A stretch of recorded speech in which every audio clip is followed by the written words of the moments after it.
Sawadika. Hello, good afternoon. Thank you for having me. My apologies up front that my speech, unfortunately, is not in Thai. Maybe for next year I can work on that. But before going into the subject, I wanted to use the opportunity to just quickly introduce and maybe give a short summary of Marriott International and our footprint in the region. You see, many of you, I'm sure, know most of these amazing brands behind me at the screen. These are actually all part of our international portfolio. There's more than 35 different brands. And in our region, Asia Pacific, excluding China, we have around about 650 operating properties. Obviously, it's hard to keep track as we open new hotels every day. We operate in 22 countries and territories, and 25 of our international brands are present here in this part of the world. My name is Ricarda. I oversee sustainability for our organization in this region. And in my role, I'm mostly responsible to roll out initiatives which are aligned with our global sustainability goals. These include strategic plans as well as solutions for our hotels, because no one solution fits all. And I'd like to just mention here that I will speak on behalf of Marriott in this part of the world. That includes 57 hotels in Thailand, actually, but also hotels, the remaining 90% in other 20 over countries in this part of the world. So, enhancing responsible operations and focusing on Marriott's medium and long-term goals, which essentially will be reaching net zero no less than 2050, is what I do on a day-to-day basis, really focusing at the operation in our hotels. So it's a great privilege for me to be with you here today. In the earlier sessions today, and thank you to the fellow speakers prior to this, we received lots of information, very powerful and very impactful scientific and data-driven evidence that changing a human diet will have significant benefits and enormous opportunities to reducing overall greenhouse gas emissions. And climate scientists found that changing the human diet will actually offer a reduction of greenhouse gas emission anywhere between 40 and 50%. Kunjak earlier alluded to this. But until now, really, of course, we're talking about it today, and today is the subject of this matter, but this is a very little known fact. And it's not talked about enough, and it can do with more publicity in order to drive this important lever. So ultimately, the shift in diet and enhancing more plant-based or plant-rich diets is an important lever of the decarbonization journey of any company, and especially in hotels and the HoReCa industry, of course. There are more benefits to this, which we've heard in prior sessions as well. Health promotion, it produces less carbon emissions, it'll help to live longer, essentially, and ultimately shifting a little bit away from the bias of eating animal protein to a more plant-rich diet will help us to cater for the too soon, 10 billion people that will be living here on this planet. At Marriott International, we are working on incorporating sustainability across the entire value chain. So that focuses on plant-rich menus and menu design, but also incorporates other strategies such as waste reduction. We heard a lot about food waste reduction. It incorporates saving water resources. It includes energy efficiencies, of course, but also part of what we do is responsible sourcing, where it's about what we consume and how is it produced, the ethical part of it. As the supply chain grows and with rising demand, it's really the key lever to promote customer awareness. So I'd like to say that maybe today the biggest challenge we have equals the biggest opportunity is the lack of awareness in general society about this very impactful lever, and maybe a little bit of animal protein bias in my sector especially. So green is a trend, sustainability is a mindset. That's a phrase I'm using very often when I'm engaging with our hotels and our properties. And really, it suits today's subject so well because it includes the importance and the fact that essential behavior change needs to be introduced overall in the concept of dining, both at home as well as when entertaining or publicly. Learning that what we eat is far more impactful than where the food is coming from is one piece of the puzzle. Now, from Marriott's side, our global corporate leadership focuses on the plant-based cuisines over more than 5 years now. All of our Marriott hotels do have menu frameworks, we call them, and these are guidelines which require hotels to offer between 25 and 30% of vegan-friendly or vegetarian dishes in all our all-day dining restaurants and in room service, for example. Our chefs are tasked to create really delicious plant-forward menus that are creative, that are healthy, and of course, everything has to have a story to tell. Today's diners, when we see the shift in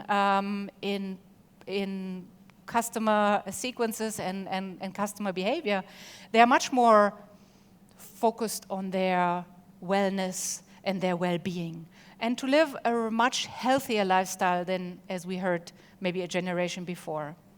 The aim is really not to convert everyone to become vegan tomorrow, definitely not. It is important to make meaningful choices and choose, those diets and those dishes we consume that they have an impact both for the environment and for people's health and well-being. So green is a trend, sustainability is a mindset, which is what I wanted to convey here. So over the past few years, we have conducted several battles, we call them, or recipe challenges across the region, where our chefs were asked to develop the best vegan or vegetarian or plant-based dish overall. And the team have created, like you see the pictures behind me, these are the actual assets. These are cookbooks, these are lookbooks, which are focusing around plant-based components in the menus, which should help or are there to support our chefs, our food and beverage leaders, to promote these plant-rich dishes. Last year, our hotels in Singapore, where we have 15 properties altogether, they have joined an event which was crafted and custom created by the Humane World for Animals team, and they have participated in this dedicated workshop, which all evolved around plant-rich dishes. You'll be interested to hear, and maybe some who are Bonvoy members, I hope we have lots of Bonvoy members in the room, you'll be interested to hear that the Westin Hotel brand operates around 6 pillars of wellness. There is sleep well in the heavenly bed, there is meet well, move well, meet with double E, by the way, not E-A-T. There's move well, and there is eat well. So Eat Well is a designated menu section that every Western all-day dining restaurant around the world must have. And it really focuses, it encompasses all the elements we have been talking about since 9 o'clock this morning. Because it really focuses on the plant-rich components. And yes, there is animal protein on those dishes, but it's significantly reduced. It's about 100 to 120 gram on a main course plate. So for Marriott International, and I think for the entire HoReCa sector for that matter, I think longevity is the key, and we heard it. Yes, we don't have too much time left. However, not all is lost. And if we're in it together, and I think if we're focusing on the education of the chefs, the service staff, consumer education and awareness is key for this. Deployment of really engaging and savvy marketing tools are a key frame to this. And also, let's not forget, every dish out there needs to be making it to Instagram. Otherwise, it won't be worth it. So ideally, these techniques and these levers need to be paired with government agencies. So thank you for the contribution and having us today on this, because it will make all the difference in the education and consumer awareness. And it's, I think, a given that need to be in this really on the long haul. It's nothing where we can drive the mind shift change overnight, and nothing will change in the blink of an eye. And I can tell you that we are certainly prepared for it. As the population gets richer, diets expand, and the per capita meat consumption is growing. In Asia, and we heard some references earlier, the per capita animal protein consumption between 1961 and 2022 moved from 5 kilos in the 60s to 37 kilos in 2022. That is massive. Livestock takes up nearly 80% of all agricultural land on the planet. Yet, it produces less than 20% of the world's calories. And I think this is something we're not always aware of.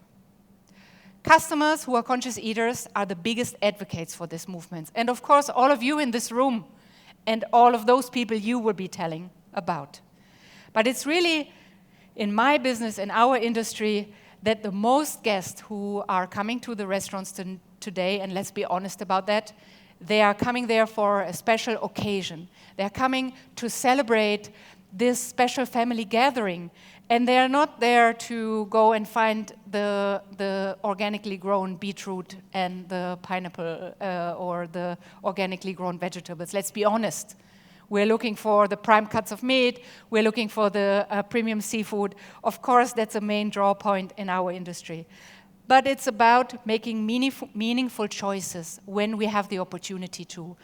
And it's important that then our teams in the hotels, in the restaurants, in your establishments are there to advocate for the right thing, working alongside with the marketing teams. I think plant-rich diets depend not only on the demographic, but also on location. In our part of the world, Southeast Asia, for that matter, if you take Bali, for example, there you have a quite dense population or density of vegan and vegetarian restaurants, because there's a demand for it. In places like Europe or in Australia, we have a fair amount of corporate customers who want to do meetings but ask specifically for a vegetarian or a vegan menu. So I think, once again, in Asia, we really have infinite opportunities because the awareness is just been built. And I think we can influence those decisions in the years and months to come if we continue working together. I would love to spotlight one property here behind me. That's one of our hotels in Bangkok. That's our 4 Points by Sheraton Sukhumvit 15. And this hotel has developed last year Bangkok's first full-sized vegetarian brunch. It was created in collaboration with the Humane World for Animals. And there is Chef Pei, who is one of Thailand's most respected voices in plant-based cuisine. So this brunch offers around 100 really colorful dishes, thoughtfully prepared. They include, of course, their live stations and have creative main courses and desserts the like, which are all fully plant-based. The Eatery, which is the name of the restaurant, they have recorded so far around 300% revenue increase because there was no demand in that restaurant on the weekends prior. So since they have implemented that, it's really popular. It's sold out most of the times. If you haven't been, make your way. I'm sure you'll like it. The vegan-friendly brunch happens every second and fourth Saturday of the month. Members get a 10% discount, so make your way to see it there. So promoting plant-rich menus is important. And we heard about all the right reasons from the fellow speakers today. And I find it's really important that we collectively continue on this path and that the enthusiasm which we are seeing today and we are feeling all around the room must continue so that we can drive this change and that we deploy this multitude of levers out there to continue the positive movement. At Marriott, we are committed to driving it as one of our important levers on our road to net zero. And we need to be aware that we are at crossroads, as we heard from my fellow speakers today. Our plates and what we eat are much more powerful than we think. It's not so much a personal choice. Of course, it is a personal choice, but it's more than that. Our diets and the way we decide what we decide to eat it's on the way to becoming a global imperative. And between the different continent operations from Marriott, we have currently a little bit under a dozen of hotels that are joining a startup, or not a startup, a trial set with the World Resources Institute. It's called Cool Food. And under this umbrella, we are measuring the baseline of all greenhouse gas emissions from food purchased. And at the beginning of the program, the hotels have received playbooks, trainings, resources, data, and different strategies the hotels are asked to deploy in order to move customer behavior to a more plant-rich choice. After 1 year, we'll measure again, and the goal of Cool Food is really to decrease the greenhouse gas emissions by 2030 of around 25% from all the food purchased. So it's really something we can't force, but it's a gradual decision. And I, for one, I'm super excited that we are here today to talk about that subject and in the month and years to come. So let me close today and leave you today with a challenge. And it's similar to the challenge which you found on your menu backsides there today. I'd love for you to go back today, tomorrow, to your families, to your offices, your colleagues, your restaurants and bars, your businesses, and go out and challenge yourself. Take back all the inspiring stories and meaningful data which was shared, which you have consumed today, and be a change maker yourself.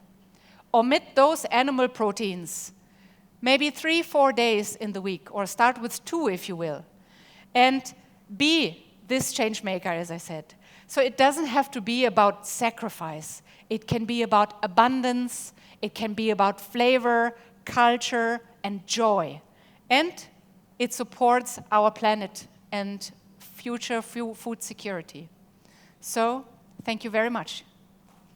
Thank you very much Ricarda ขอบคุณค่ะขอบคุณคุณ Ricarda นะคะมาเล่าให้ฟังจริงๆว่าในเมืองไทยก็เกิดขึ้นแล้วเหมือนกันนะคะโดยการขับเคลื่อนจากภาคโรงแรมนี่แหละค่ะ